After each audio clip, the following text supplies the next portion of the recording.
Par spīti augstajiem reitingiem priekšvēlēšanu laikā eiroskeptiski noskaņotā Somu partija ieguva vien 2 no 13 Somijai atvēlētajām vietām Eiropas parlamentā. Uzvaras laurus aizvadītajās vēlēšanās plūca proeiropeiski noskaņotās Nacionālās koalīcijas un centra partijas. Somijas ārlietu institūta pētnieks Tomas Iso Markus skaidro, ka eiroskeptiķi salīdzinoši zemie panākumi skaidrojami ar to, ka eiroskeptiķi Somijā kļuvuši paši par savas veiksmes upuriem.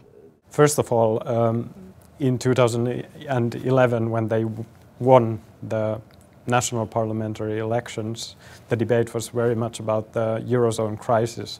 But now the crisis has entered a less acute state.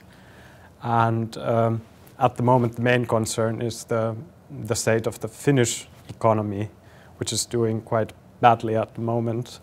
And so it was very difficult for the Finnish party to mobilize their voters only by referring to the Eurozone crisis.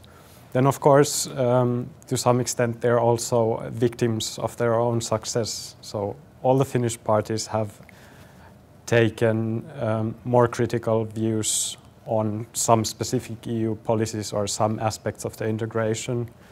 And they face very tough competition for the same voters, for example, with the Centre Party and also with the Social Democratic Party.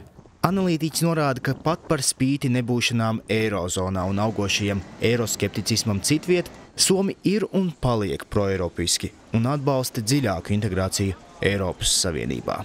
During the crisis, surveys show that no very significant changes have taken place in the public opinion. So there is still relative strong support for Finnish EU membership and also Finnish Eurozone membership.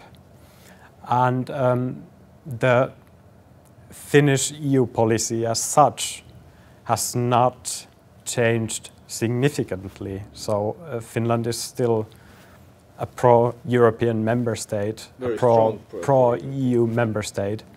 But of course, Finland is not a federalist member state. For example, there are limits to what the Finnish politicians, what the Finnish parties and what the Finnish electorate would be ready to accept.